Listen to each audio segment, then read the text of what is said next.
बिस्मिल्लाहिर्रहमानिर्रहीम अस्सलातु वस्सलामु अलैका या खातमन नबीन। अस्सलाम वालेकुम students. Lecture number 17 is here, that is effective sentence. हम सेंटेंस को अच्छा कैसे बना सकते हैं, इफेक्टिव कैसे बना सकते हैं, ऐसे सेंटेंस जो पढ़ने वाले पर असरअंदाज हो, मीन्स हमारा जो मतलब है कम्युनिकेट करने का वो उस तक कम्युनिकेट हो पाए, वो डिलीवर हो पाए, ऐसा सेंटेंस हम कैसे बना सकते हैं। सबसे पहले इशू वन है, यूनिटी होनी चाहिए इफेक्टिव सेंटेंस का। सबसे पहला इंग्रेडिएंट क्या है, unity. For unity rule number 1 है यूनिटी का, कि यूनिटी के लिए आप क्या करें सेंटेंस में। Let your sentence express one main thought with less important thoughts clearly subordinated ordinate to the principal idea. मतलब इसका ये है कि आपके सेंटेंस में जो मेन थॉट हो ना वो सिर्फ एक होनी चाहिए, एक सेंटेंस में वन मेन थॉट होनी चाहिए, ठीक है।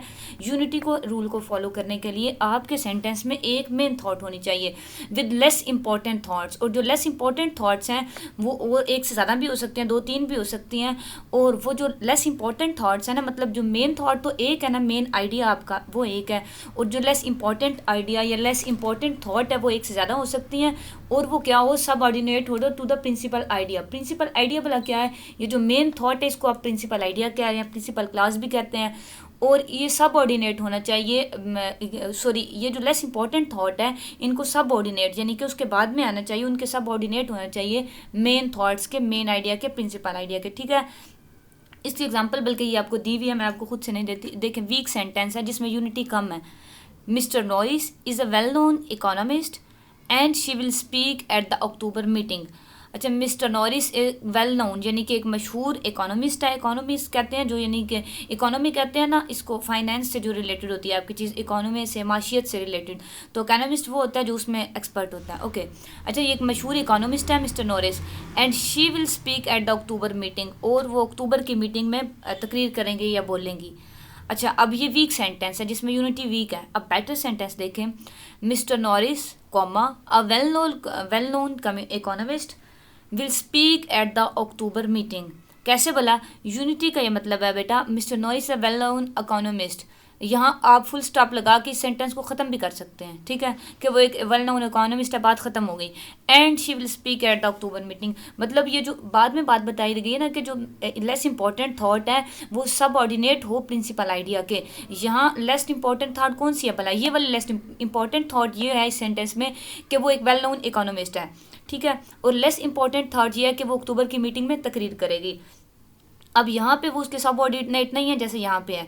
देखिए, Mister Norris comma a well known economist, एक वेल नोन इकोनॉमिस्ट है, फिर comma will speak at the October meeting. अब ये जो है ना, will speak at the October meeting, ये वाला सेंटेंस इसके सबऑर्डिनेट है। ये will speak at the October meeting, अक्टूबर की मीटिंग में तकरीर करेगी, कौन करेगा, मतलब ये सेंटेंस कंप्लीट नहीं है ना, ये सब ऑर्डिनेट है। इसको अपना मतलब वाजे करने के लिए इस पे इन्हिसार करना पड़ रहा है, मतलब ये इसके सब ऑर्डिनेट है इस सेंटेंस के, ये वाली थॉट इस थॉट के सब ऑर्डिनेट है, समझ गए ना बात। तो इस सेंटेंस में जो नीचे वाला सेंटेंस है इसमें यूनिटी का रूल बेटर फॉलो किया जा रहा है, और ये वीक सेंटेंस है इसमें यूनिटी वीक है, ठीक है। एक और एग्जाम्पल देखें, more people than ever before will be attending this conference and we suggest that you make your reservations now. मुझे तो इसकी समझ नहीं क्लियर आई, फिर से देखें। More people than ever before यानी कि ज़्यादा लोग जितने पहले, will be attending this conference, इतने लोग जितने ने पहले ये कॉन्फ्रेंस अटेंड की थी ना, उससे ज़्यादा लोग कॉन्फ्रेंस को अटेंड कर रहे हैं। And we suggest that you make your reservations, तो और हम आपको ये मशवरा देते हैं कि आप अभी अपनी रिजर्वेशन करा दें, यानी कि बुकिंग करवा दें वहाँ कॉन्फ्रेंस में जाने के लिए, सीट होके करवा दें, वट एवर जो भी। अच्छा, अब ये बेटर सेंटेंसेस का देखें। अब इसमें कोई पता चल रहा है कि कौन सी क्लास सबऑर्डिनेट है। We suggest that you make your reservation now, ये एक डिपेंडेंट क्लास नहीं लग रही मुझे, मतलब सबऑर्डिनेट क्लास नहीं है जैसे होनी चाहिए। अब नीचे देखें जो बेटर सेंटेंस है जिसमें यूनिटी को फॉलो किया जा रहा है। सिंस मोर पीपल, अब देखें ना, सिंस से स्टार्ट उसने पहले ही कर दिया है, तो नज़र आ रहा है ये जो क्लास है ये सबऑर्डिनेट क्लास है, जो क्योंकि ये सिंस से स्टार्ट हो रही है।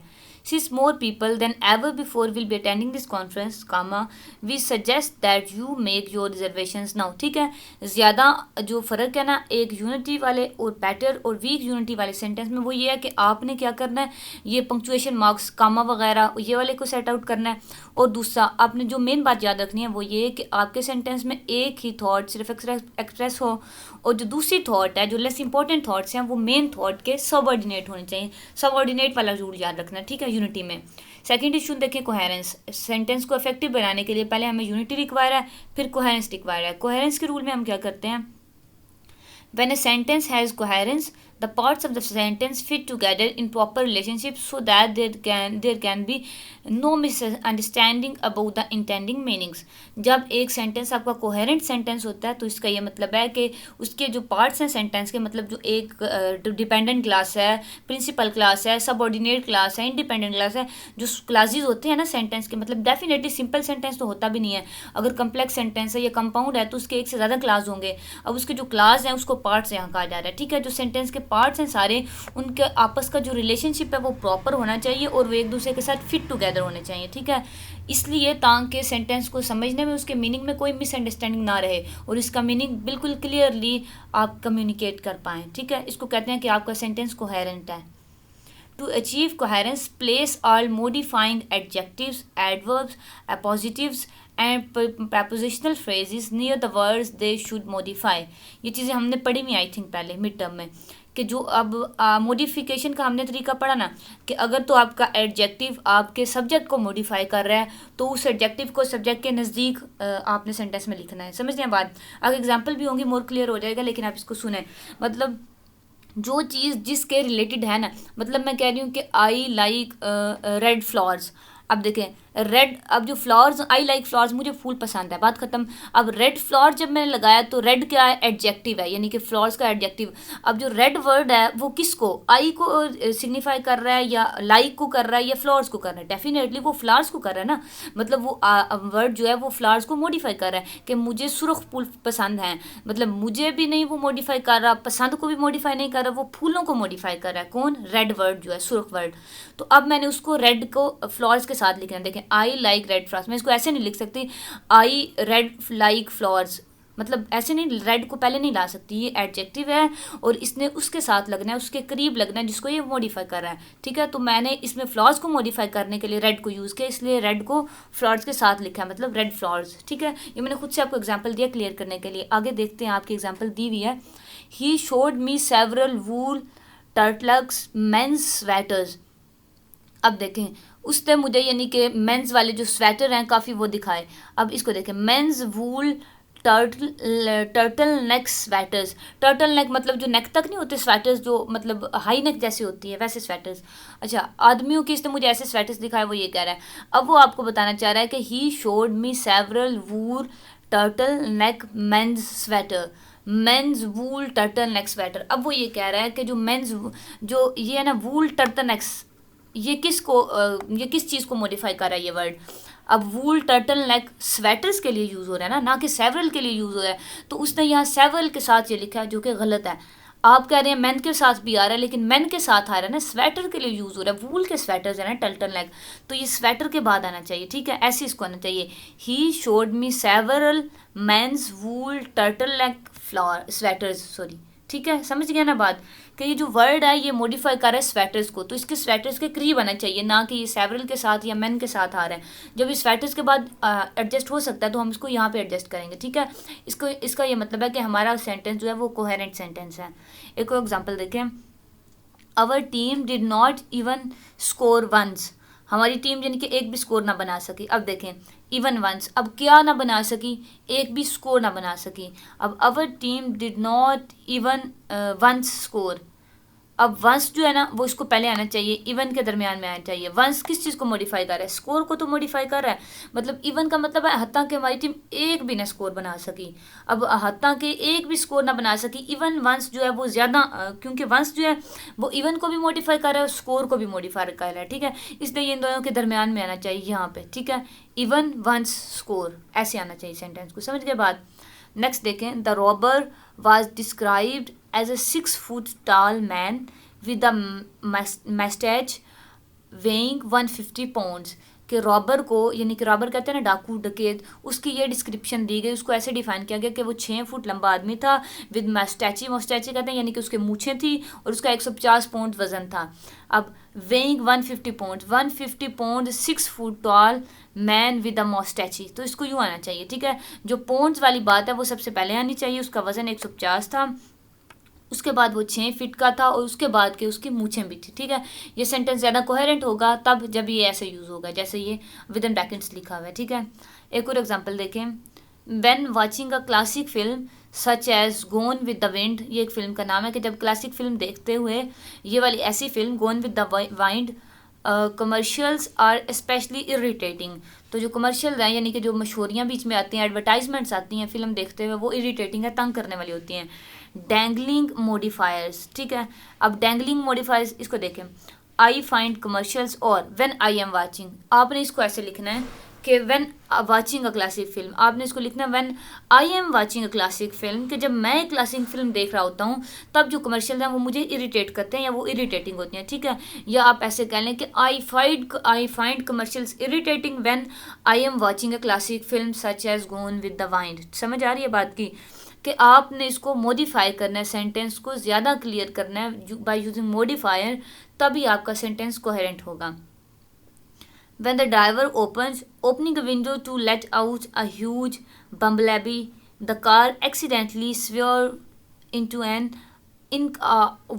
oncoming car, dangling modifiers.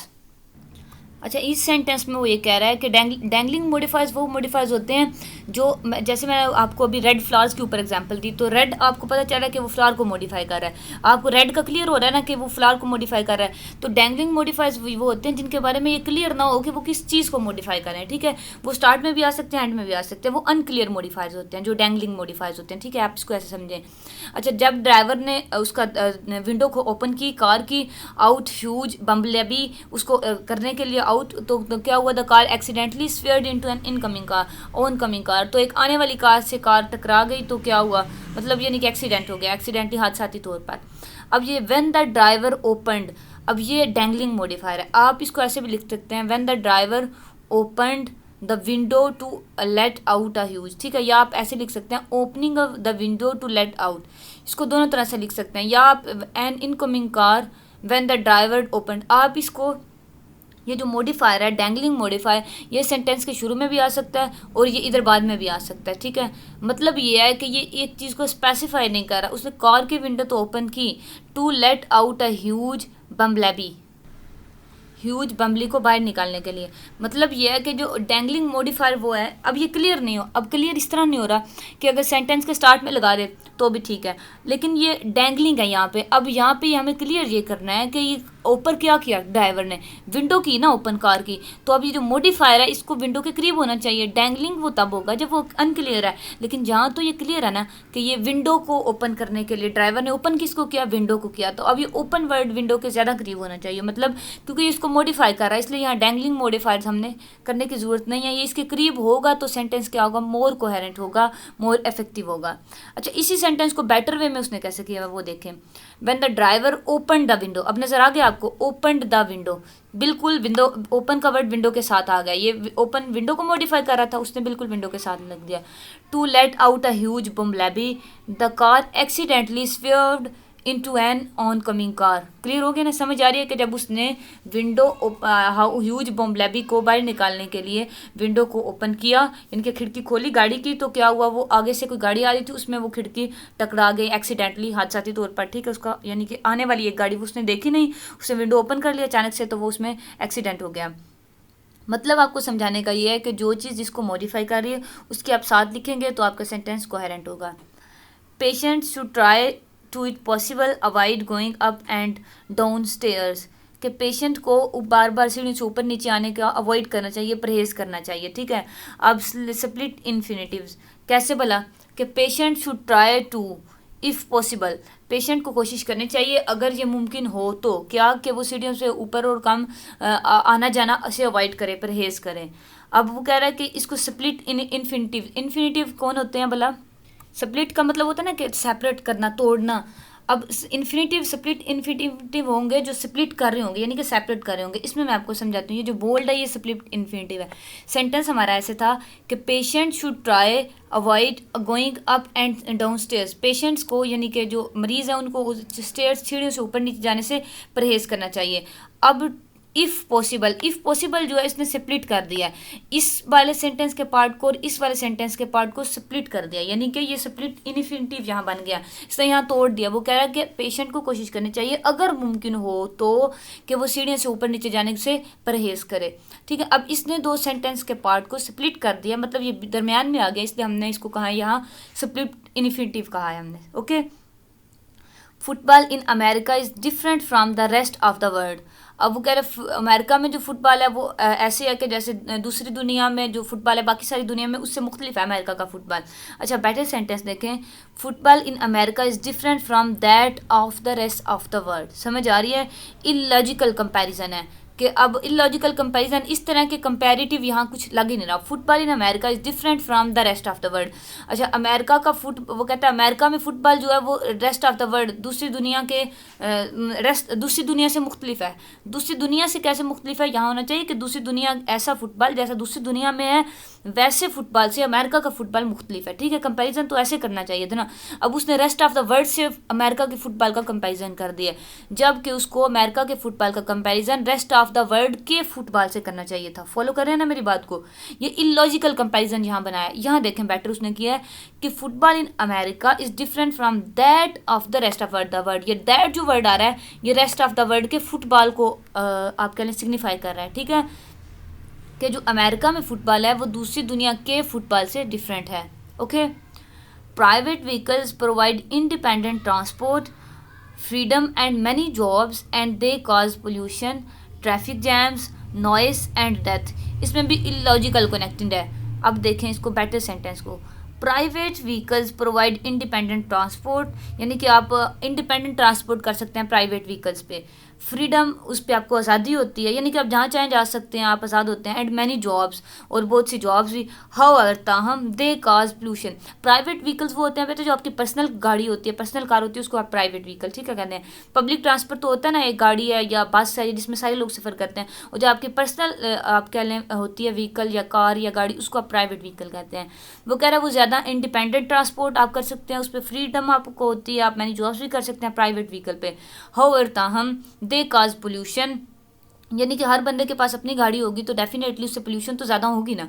वो कह रहा है ताहम प्राइवेट व्हीकल के फ़ायदे तो ये हैं, फ़ायदे तो हैं, ताहम उससे पोल्यूशन काज होती है, ट्रैफिक जैम्स होता है, नॉइस एंड डेथ, शोर होता है और फिर डेथ। ज़ाहिर हर एक के बंदे के पास अपनी अपनी गाड़ी हो तो वो ट्रैफिक जाम तो होगा, मतलब ज़्यादा ट्रैफिक हो जाएगी बजाय एक के पब्लिक ट्रांसपोर्ट के। ठीक है, अब उसमें वो कह रहा है इलॉजिकल कनेक्टिंग, इसमें भी अभी हाउएवर थोड़ा सा यूज़ करके ना इसको बना दिया कि यहाँ उसने फ़ायदे बताए हैं, उसके आगे उसने थोड़े से उसके नुकसानात बताने थे प्राइवेट व्हीकल के, तो उसने हाउएवर एक वर्ड यूज़ कर दिया कि थोड़ा सा सेंटेंस में कोहेरेंस आ जाए। Okay, issue number 3 is emphasis. Emphasis कहते हैं जोर देने को। रूल है इसका, since the most emphatic position in a sentence are the beginning and the ending, कि जो ज़्यादा एम्फेटिक पोजीशन होती है सेंटेंस में वो उसका स्टार्ट और उसका लास्ट होता है, यानी कि शुरू में और लास्ट वाली ये दो positions. The less important information obviously should be positions in the middle. तो वो कह रहा है जो लेस इंपॉर्टेंट इन्फॉर्मेशन है वो आपको मिडल में पुट करनी चाहिए, और जो उसके बिगनिंग और एंडिंग है स्टार्ट की वहाँ आपने एम्फेटिक जो वर्ड्स हैं, जिस चीज़ पर आप जोर देना चाहते हैं वो वाली आपने पुट करना है। ठीक है, starting with there, here, it weakens the sentence by delaying the naming of sentence. इन वर्ड से आप सेंटेंस शुरू करेंगे तो ये आपके सेंटेंस को चीज़ वीक कर देगी। ये आपने रूल याद रखना है। Okay, passive also weaken the sentence, ये बात तो हम बार बार पढ़ के आए हैं कि जहाँ पैसिव वॉइस आप अननेसेसरी तौर पे यूज़ करेंगे तो पैसिव सेंटेंस जो आपके पैसिव वॉइस जो है वो आपके सेंटेंस को वीक कर देगा। Bye shifting the focus on action and not on the actor, तो डेफिनेटली क्योंकि आपको पता है कि ऑब्जेक्ट जो है वो पैसिव वॉइस का सब्जेक्ट बन जाता है, उसके स्टार्ट में आता है, तो वो कह रहा है एक्शन पे फिर फोकस होगा, एक्टर पे यानी कि सब्जेक्ट पे वो फोकस नहीं होगा जब आप सेंटेंस को पैसिवाइज करेंगे। ठीक है, दो बातें याद रखनी है कि ये वाली चीज़ें और पैसिव सेंटेंस, ये दोनों चीज़ें सेंटेंस के एम्फेसिस को वीक कर देती हैं। अब ये सेंटेंस देखें, पहले ये था कि the airplane reach the speed of sound and it was difficult to control it. जितनी स्पीड ऑफ साउंड है ना उतनी स्पीड एयरप्लेन की हो गई और उसको कंट्रोल करना मुश्किल हो गया। और बाद में देखें, as it reach the speed of sound the airplane was difficult to control. समझ लिया सेंटेंस को कि as it reach the speed of sound. अब उसने सेंटेंस के स्टार्ट में लिखा कि वो क्योंकि उसकी स्पीड जो है वो स्पीड ऑफ साउंड के बराबर हो गई थी और इसलिए उसको कंट्रोल करना मुश्किल हो गया। देखिए दोनों चीज़ें एम्फेटिक है ना, उसके पोजीशन नंबर जो 1 है और पोजीशन नंबर 2, मतलब बिगनिंग और एंडिंग दोनों एम्फेटिक है। अच्छा नेक्स्ट देखें, the airplane comma when reach the speed of sound comma was difficult to control it.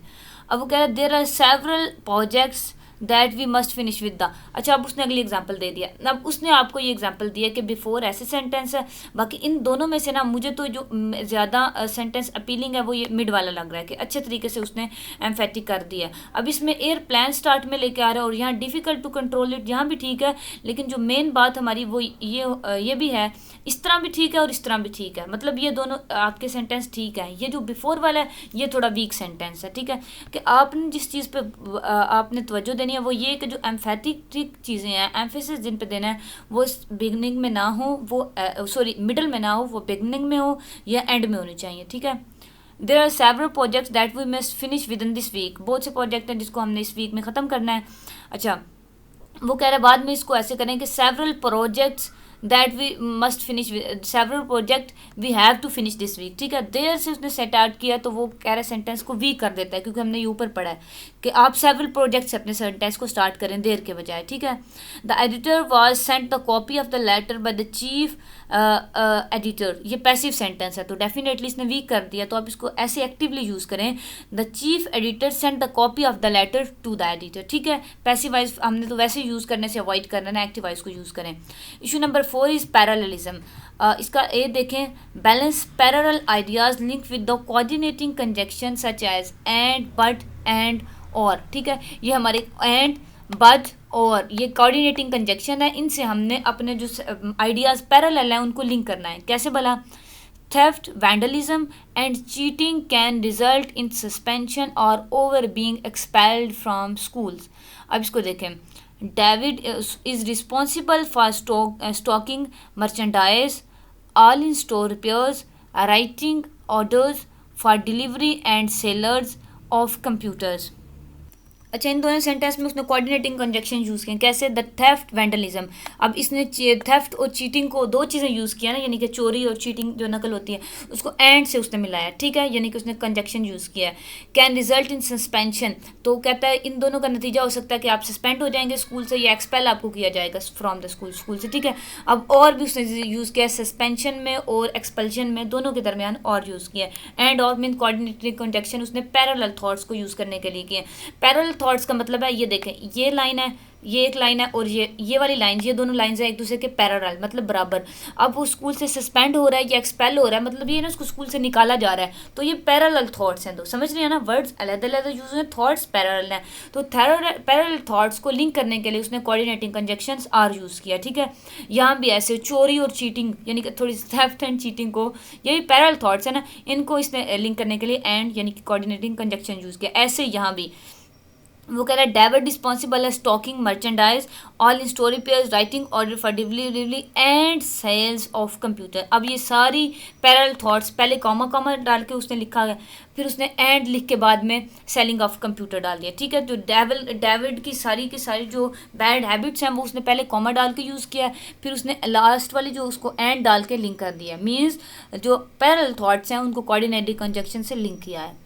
अच्छा नंबर 2 पर देखें, balance parallel ideas link with correlative conjunction such as either और।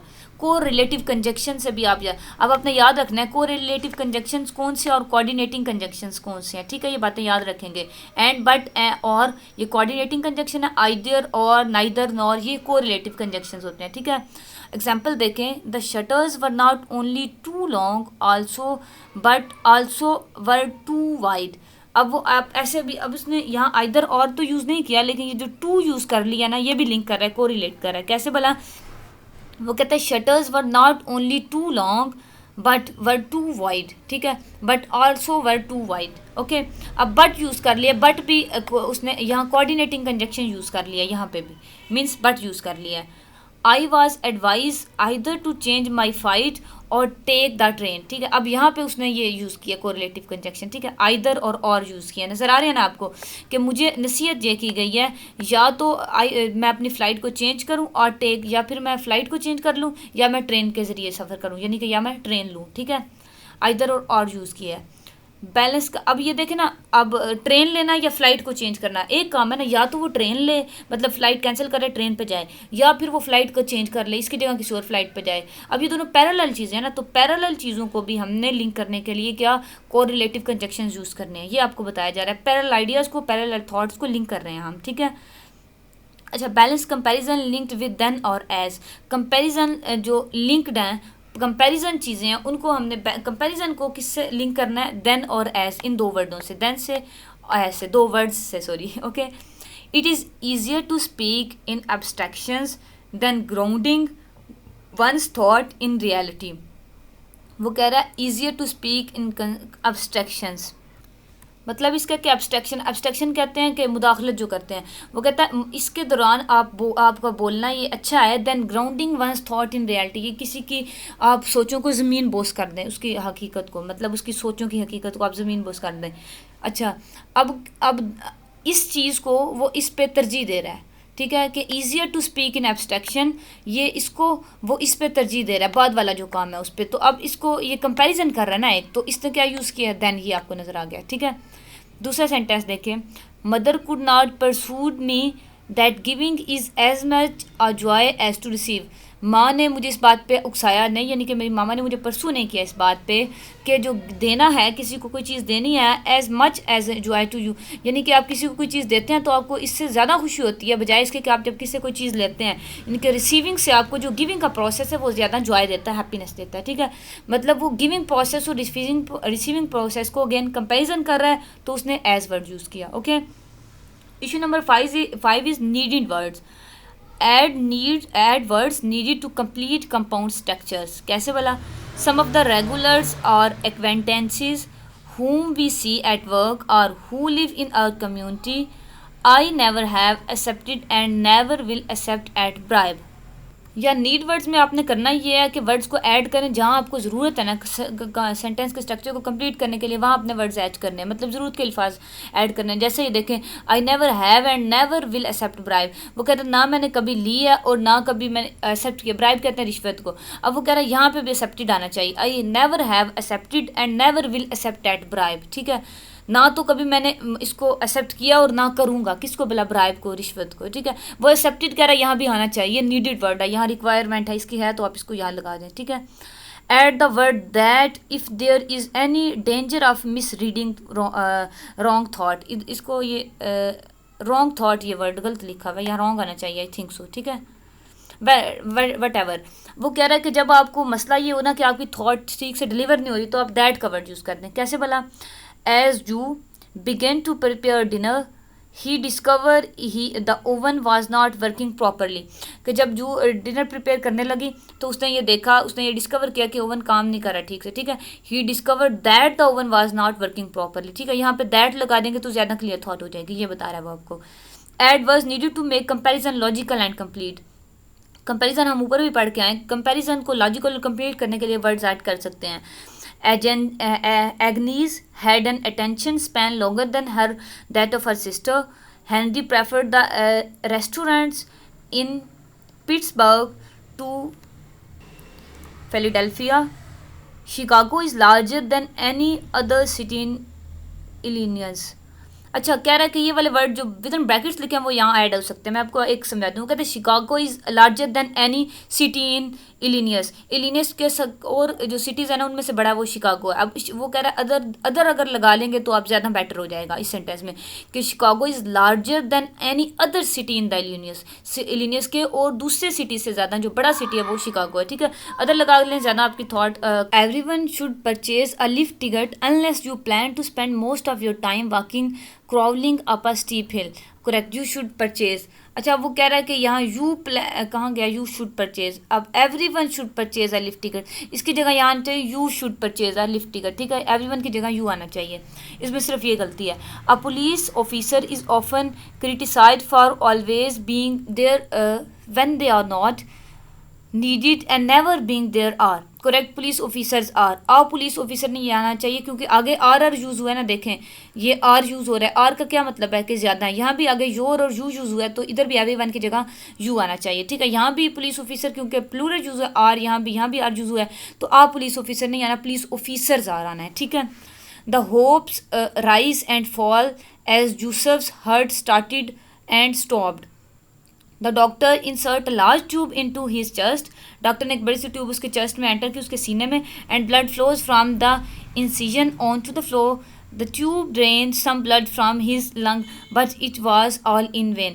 अच्छा, अब ये वाला सेंटेंस ठीक है कि ये यूसुफ के हार्ट के बारे में बताया कि इसकी वो बड़ी उसकी हार्ट सर्जरी हो रही थी ना, उसको बताया कि डॉक्टर ने ट्यूब एंटर की और फिर सारा ब्लड नीचे आ गया। फिर डॉक्टर ने उसको करने की कोशिश की, उसके लंग्स से ब्लड ड्रेन करने की, लेकिन ऑल इन वेन, सारा का सारा बेसुध हो गया। Okay, maintain consistent verb tenses. My hope rise and fall as Yusuf's heart started and stop. वो कह रहा है कि कंसिस्टेंट आप रखें। कंसिस्टेंट का मतलब होता है कि मतवातर, जो चीज़ आप कर रहे हैं वो तवातर से करें। जो आप रूल फॉलो कर रहे हैं ना सेंटेंस में, वो आप कंटिन्यूसली फॉलो करें। मतलब ये है कि अब ये जो यूसुफ के हार्ट वाला ऊपर वाला आपने पढ़ा ना, ये जो नीचे वाला पढ़ेंगे आपको इससे बेटर लगेगा। कैसे बोला कि इसमें कॉन्टीन्यूटी है, उसने कंसिस्टेंट रखा है सेंटेंस को, तभी ज़्यादा इफेक्टिव होगा ना सेंटेंस। कि मेरी उम्मीद ऐसे बढ़ती थी एंड फॉल, मेरी उम्मीद बढ़ती और गिरती थी, यानी कि मैं होप राइज एंड फॉल होता था। And Yusuf's heart started and stop, और जो यूसुफ का दिल है वो धड़कता था, यानी कि दग दग करता था। जैसे मेरी उम्मीदें बढ़ती कम होती थी ना, जैसे उसका दिल मतलब कर रहा था आप कह लें दग दग, वैसे मेरी उम्मीदें वो कह रहा बढ़ और कम रही थी। अच्छा, डॉक्टर ने इंसर्ट की, doctor inserted a large tube into his chest and blood flows. अब डॉक्टर ने एक बड़ी सी ट्यूब उसके चेस्ट में, उसके यानी कि सीने में इंसर्ट की, और क्या हुआ, खून निकलना शुरू, फ्लो करना शुरू हो गया, यानी कि उसका बहाव हो गया, होना शुरू हो गया उस खून का। From the incision on to the floor, ठीक है, वो जो ट्यूब थी उसमें से फर्श पे आने लग गया blood. The tube drained some blood from his lung. Tube ने जो उसके चेस्ट में इंसर्ट की थी, डॉक्टर ने उसके लंग्स से ब्लड ड्रेन्ड किया, कुछ ब्लड, ठीक है, but it was all in when. और लेकिन क्या हुआ कि सारा का सारा बेसुध, सारा कुछ ये जो किया वो बेसुध, मतलब वो उसका जो हार्ट सर्जरी थी वो नाकाम हो गई। मतलब ये जो ऊपर हमने पढ़ा है ना, उससे ज़्यादा ये नीचे वाला सेंटेंस बेटर है, क्योंकि यहाँ ये वाला स्टेटमेंट, ये वाला आप कह लें कि पैराग्राफ बेटर है, क्योंकि यहाँ कंसिस्टेंट है। नज़र आ रहा है आपको कैसे कि उसने टेंस चेंज किए हैं। ऊपर उसने इंसर्टेड इसको कर दिया है, उसके बाद ये फ्लोट कर दिया है, उसके बाद ये रोज कर दिया है। टेंस शिफ्टिंग से क्या हो गया है, कंसिस्टेंसी जो सेंटेंस की वो मेंटेन हो गई है। मतलब कहने का ये है कि वर्ब टेंसेस आपको कंसिस्टेंट रखने हैं। मतलब ये आपने रोज, फेल, इंसर्टेड, ये सारा पास्ट टेंस में, पास्ट इंडेफिनिट अगर आपको नजर आ रहा हो। सेकंड फॉर्म मतलब ये यूज कर रहा है। फ्लोड आपने कंसिस्टेंट रखना है। अगर आप स्टार्ट अपना पैराग्राफ कर रहे हैं पास्ट से, तो आपने सारे में पास्ट रखना है, ठीक है, कंसिस्टेंट होनी चाहिए आपको। अगर प्रेजेंट से स्टार्ट करें तो प्रेजेंट रखना है, और अगर आप फ्यूचर से स्टार्ट करें तो यानी एक सेंटेंस में आप प्रेजेंट रखें, दूसरे उसी पैराग्राफ के दूसरे सेंटेंस में फ्यूचर पे आ जाएं, तीसरे में आप पास्ट में चले जाएं, तो इसका कंसिस्टेंसी नहीं रहेगी। आपका जो पैराग्राफ है, आपकी स्टेटमेंट्स इफेक्टिव नहीं होंगी। ओके, अच्छा, make verbs consistent in mode and voice. अब वर्ब्स को भी कंसिस्टेंट बनाना है। कैसे बोला, the officers advised against allowing access to our homes without prepare identification also. They also suggested that we alert neighbours to vacation schedules. अच्छा, officer advised आपने देखा सेकंड फॉर्म में पास्ट में यूज हो गया। Allowing accesses to our homes without proper identification. They also suggested that, उन्होंने क्या, officer ने हमें ये नसीहत की कि हम अलोइंग एसेसिस के हम एसेस दे दें, किसको बोला, टू अवर होम्स, अपने घरों तक, विदाउट प्रॉपर आइडेंटिफिकेशन, के इस चीज़ से ऑफिसर ने हमें मना किया, उसने ये हमें नसीहत की कि हम लोगों की शनाख्त के बगैर उनको अपने घर तक एसेस दे दें, ठीक है। और क्या किया ऑफिसर ने, दे आल्सो सजेस्टेड, और उन्होंने हमें ये सजेस्ट किया। एडवाइज्ड एंड सजेस्टेड देख रहे हैं, दोनों पास्ट में यूज़ हो रहे हैं word. We alert neighbours to vacation schedules, और उन्होंने ये भी, हम इस चीज़ से भी हमें ये भी सजेस्ट किया कि जो नेबर्स का वेकेशन शेड्यूल है उसके बारे में भी हम अलर्ट रहें, ठीक है। मेन बात जो फोकस करने के बच्चे वो इधर ये है कि आपने कंसिस्टेंट रहना है। वर्ब टेंसेस में, वर्ड फॉर्म्स में, उनके मोड में, एक पैराग्राफ में आपने कंसिस्टेंट रहना है। मुतवातर तरीके से एक ही सेंटेंस को, एक ही आपने टेंस की फॉर्म को यूज़ करते रहना है। Avoid sudden shift from indirect to direct question और कोटेशंस। मतलब सडन, आप अचानक से डायरेक्ट कोटेशन यूज़ कर रहे थे, फ़ौरन से आप इनडायरेक्ट यूज़ करने लग जाएं, मतलब इससे आपने अवॉइड करना है। फ़ौरन अवॉइड, सडन शिफ्टिंग से आपने अवॉइड करना है, यानी कि परहेज़ करना है। कैसे बोला, I wonder whether the sister knew of the murder and if so did she reports it to the police. अब पहले इधर सिस्टर लगा रहे हैं कि मैं हैरान हूँ कि सिस्टर को मर्डर के बारे में इल्म था, अगर ऐसा था so did she reports to the police. अब आप फ़ौरन शी पे आ गए, रिपोर्ट्स पे आ गए। अब ये न्यू सेकंड फॉर्म है ना, तो इधर आपने है ना whether she reported it to the police, तो उसको क्या पुलिस को रिपोर्ट करना चाहिए था। देख रहे हैं ना, ये आपने रॉन्ग कर दिया कि आपने फ़ौरन डायरेक्ट से इनडायरेक्ट में मूव किया है। फॉलो कर रहे हैं ना बात को। सेकंड सेंटेंस देखें, mother said that she would be late for dinner and please do not leave for choir practice until dad comes home and ask be not to please do not leave the choir practice until dad comes home. अच्छा, mother ने ये कहा कि वो dinner बनाते हुए late हो जाएगी और आप क्या करें, जो कोई प्रैक्टिस है वो तब तक ना छोड़ें जब तक डैड घर नहीं आ जाते। अब आपने मदर सेड आपने यूज़ किया तो ये डेफिनेटली इनडायरेक्ट सेंटेंस यूज़ हो रहा है, ठीक है। अब आगे आपने ये अगर ना लिखा आस्क बी नॉट टू, ये please do and please do not leave, अब प्लीज़ डू नॉट ये डायरेक्ट सेंटेंस है। फॉलो कर रहे हैं, थोड़ा सा कम्प्लेक्स हो रहा है लेकिन आप बेटा इसको कोशिश करें फॉलो करने की। देखें ना, सेड दैट आ गया तो इससे हमें पता चल रहा है कि ये इनडायरेक्ट सेंटेंस है। सेड दैट तभी आता है ना, और ये प्लीज़ डू नॉट लीव, ये वो वर्ड ने जो मदर ने जो बात की है वो एज इट इज़ लिख दिया, तो ये डायरेक्ट स्पीच है। इसको इनडायरेक्ट करने के लिए आपने लिखना है कि and asked me not to, और मुझे मना किया कि मैं ये ना करूँ, ठीक है। चोयर प्रैक्टिस जो है वो फादर के आने तक मैं कंटिन्यू रखूँ। फॉलो कर रहे हैं ना बात को। मतलब आपने मेन बात जो याद रखनी है कि डायरेक्ट से इनडायरेक्ट, इनडायरेक्ट से डायरेक्ट शिफ्टिंग सडन वो नहीं करनी, से अवॉइड करना है, इफेक्टिव सेंटेंस के लिए नेसेसरी है, ठीक है। एंड डोंट वरी, आपके लेक्चर इंशाल्लाह आपके फाइनल टर्म से पहले आपको सारे प्रोवाइड कर दिए जाएंगे, ठीक है। आप अच्छी तैयारी कर लीजिएगा, ठीक है। परेशान नहीं होना, थोड़ी सी मसरूफियत की वजह से मैं थोड़ा सा इसको कंटिन्यू नहीं कर पाई, बट इट्स ओके। मैं आपसे प्रॉमिस करती हूँ इंशाल्लाह आपके फाइनल टर्म से पहले आपको आपके सारे लेक्चर मिल जाएंगे। Okay, take care of yourself. अल्लाह हाफ़िज़।